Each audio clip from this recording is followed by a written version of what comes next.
Hello, you lovely, lovely people. In case you're wondering what these are from the very start, I think I might have mentioned it before, but these are fishing rod holders that I got from a very good friend from New Zealand when he came over, and he installed these for me, just in case you're wondering what they are. And I want to talk about YouTube, social media in general, and the addiction that it is. And I think everyone who's got a social media account, whether it be TikTok, whether it be YouTube, whether it be Facebook or Instagram, Snapchat, any of those apps, I think we all addicted to it, me included. And although I don't think I check my social media often, I do. I know I do. And when you've got a channel, even Facebook, but when you've got a channel, every YouTuber has trolls. Every single YouTuber will have a troll. No matter how good your content could be or how crap your content is, we have trolls. And it's part and parcel of it. You've just got to let it ride over your head. And the more you look, if you have a YouTube channel, and the more you do see comments, it can get to you. There is not, if you got feelings, which we all do, we all human beings. Now, most of us can just let it go over your head, but some comments stick. And there was a comment that somebody suggested, right? There was two comments that kind of stuck to me, and one of them was, someone suggested that Zach, our son, we adopted him. Now, how ridiculous was that? They suggested that you might have adopted your. In fact, they didn't say might. They said, who knows you didn't. Well, if you'd have been following the videos, you saw the photographs or the videos that I did in the hospital. Not that it's anything to do with anybody else, but when he was born, he was like, I don't know, 6 hours old or something like that, and my wife holding the baby in the hospital. How ridiculous or how stupid can people be? Now, there's nothing wrong with being adopted. There is nothing wrong at all. But to suggest things like that, now that's a dig. That's not a nice comment for someone to actually put when they know fine well. And another one is, because you're here, right? Now, bearing in mind, people, I've only had this channel for 2 years coming in August. This August coming. That's all I've had an active channel for. Now, I've had a YouTube account for ages, for years, but I've only started doing YouTube 2 years ago in August coming. Now, many people think, oh, you need a YouTube channel for money. Well, I built my house and I survived in the Philippines for 7 years before having a YouTube channel. So I don't need a YouTube channel to finance our life. The house was built before I had a YouTube channel. I think all what was left to do was the tiling. So for people to suggest that I need a channel, or YouTubers, some YouTubers might rely on YouTube, and no doubt they do. And I think what happens to a lot of people who come to the Philippines, they actually think that maybe, go to the Philippines, open up a YouTube channel, and they will be able to survive on it. Well, I doubt that very much. I doubt you will solely be able to survive on a YouTube channel unless you're very successful. And the chances of a YouTuber in the Philippines becoming very, very successful, it happens. There is 2 or 3 that that I can say that probably earn a lot of money on YouTube, and fair play to them. Good for them. They've built up their audience. Whether they put good content out or not, it doesn't matter to me, because if I don't like the content, I won't watch it. It's very simple as that. But to obviously, channels who get a lot of subscribers, there's something in it, because you won't get a lot of subscribers if people don't like your content. So these big channels, Paul in the Philippines, love him or hate him, he's got a successful channel. He he probably does earn a lot of money because he gets a lot of clicks. Like I said, if the content isn't for you, then you just, you scroll by. No one forces anybody to, to watch your channel. Nobody forces anybody. Now, like I said, we've all got haters. Every channel, even if you haven't got a channel, people walking around in your own country or wherever, you'll have haters. You will have people who don't like you. And no matter what you do or what you say, it's never going to change that. Once someone's made their mind up, they've made their mind up. But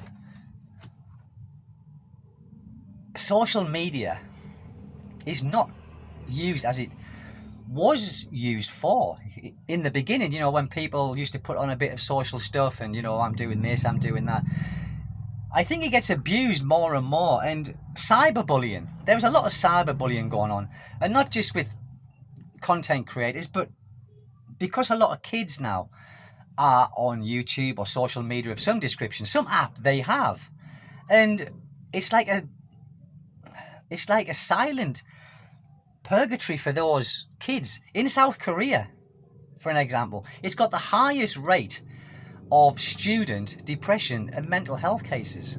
And there is a lot of cyberbullying that goes on in South Korea and around the world.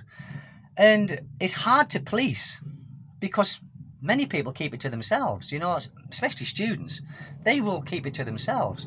Now, I do a little bit of work on Cambly, and I only do maybe 3 hours a day. I don't do a lot. And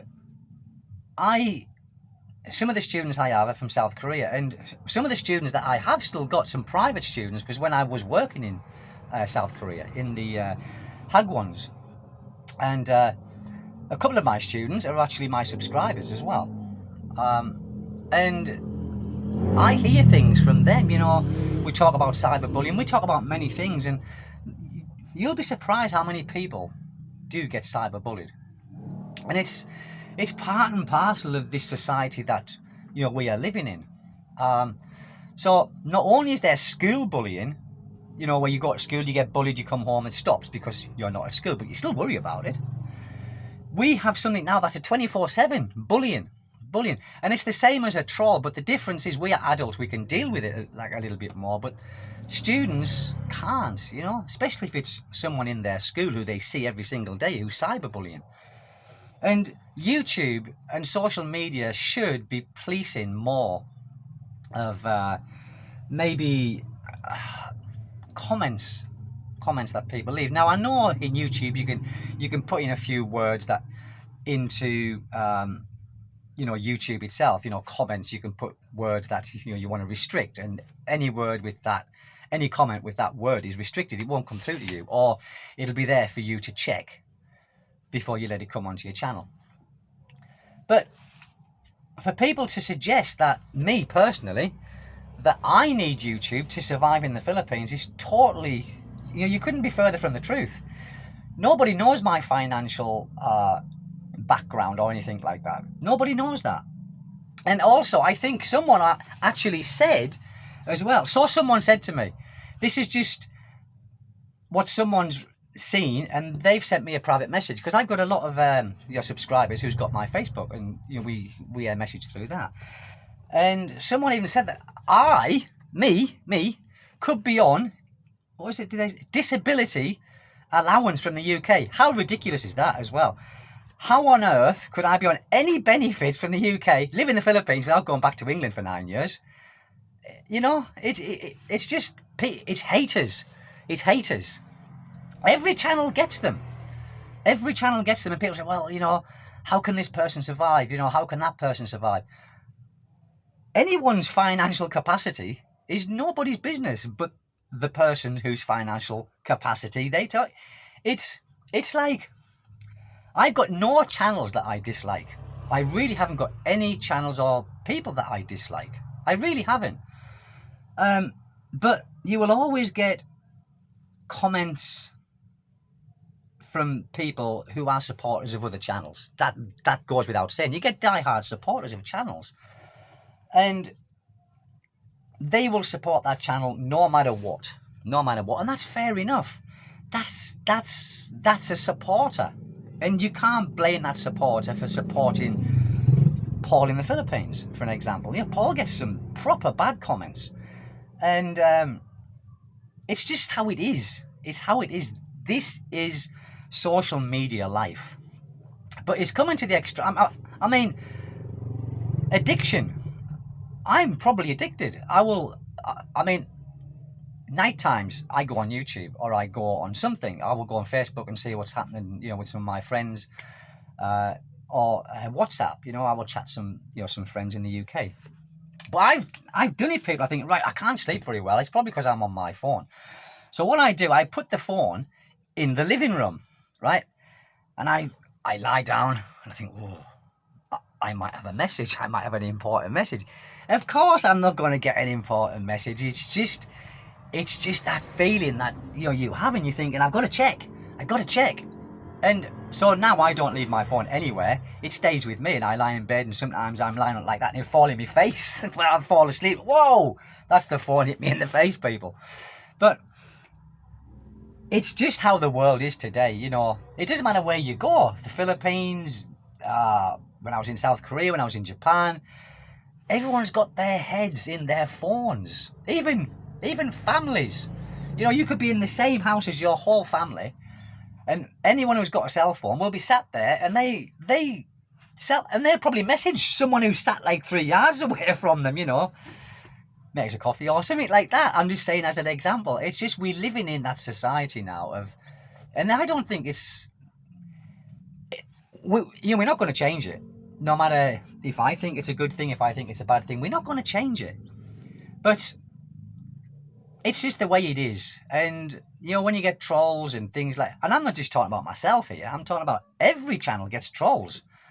And it's a terrible thing because these trolls, they don't think before they write stuff, okay? And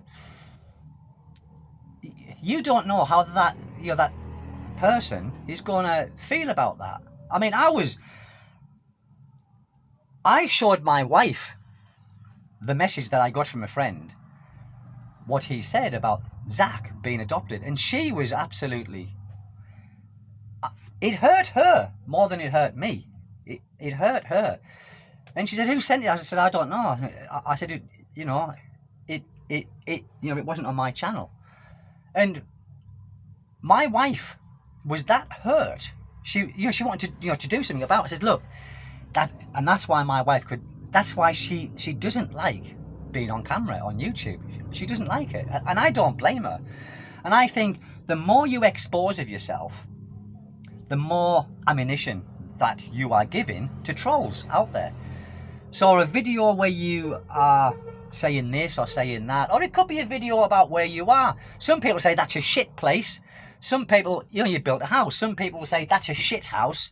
Why do you live in shit? I got a message like that. You live in shit. I thought, I live in shit. It was a comment. Or why are you building a house? Your wife will leave you. Why is your wife with you? You're older than your wife. She's using you for your money. That's a common thing. That is a common comment. Why would your wife be with you? And that you've got to let that go of your head. It's just that will always continue for as long as I got a YouTube channel. Comments like that will exist forever on every single video probably. But it's comments that are really unnecessary. But I'm not the only one. Many other channels get it. Now, I've got to say this as well, and I really mean this. John from, what's his name? A British expat in the Philippines, I think. I like John, and I do watch his content from time to time, and he's got good content, people, and I really mean that. He has got good content, and he's a very intelligent guy. There is no question that... There is no doubt about that. But it doesn't matter if he's intelligent or not. I like his content, some of his content that he puts out there. And before I had a channel, I used to watch John very, very regular. I did. And I remember when he was going through a really bad time, and I remember the time he was laid down. I think he was laid down on the floor, and he was watching the TV. I think he was watching their Netflix or something. And he was like he had tears in his eyes. He must have been going through a bad time. And I messaged him. And it's the only time I've messaged him, and it was from Philippine Dreaming, which was my handle. And I said, I really felt for him. I did, honestly. And I said, I feel for you, mate. But I said, you know, keep your chin up and things will get better. I've got to open this door because my phone's getting hot. It's telling me, because it is hot in this car, people. I'm starting to sweat, so I'm going to end this soon. And I do, and he's been through some terrible times, you know. And I can't imagine, you know, building a house and all that, and everything is, you know, then you're gone. It's terrible. It's terrible. It can happen to any of us. It can happen to any of us. As much as we think, got a brilliant relationship, you never know. You never know. But that's it, people. I'm sweating up in here, and I'm waiting for my son to finish. You probably see the sweat, the beads of sweat. Look. All for a channel, all for content. But I just wanted to get that out there, people. And I'm going to go now. So what I'm going to say is over and out. Take good care, and whatever you're trying to do, try and do it well. Bye-bye, people. See you next time.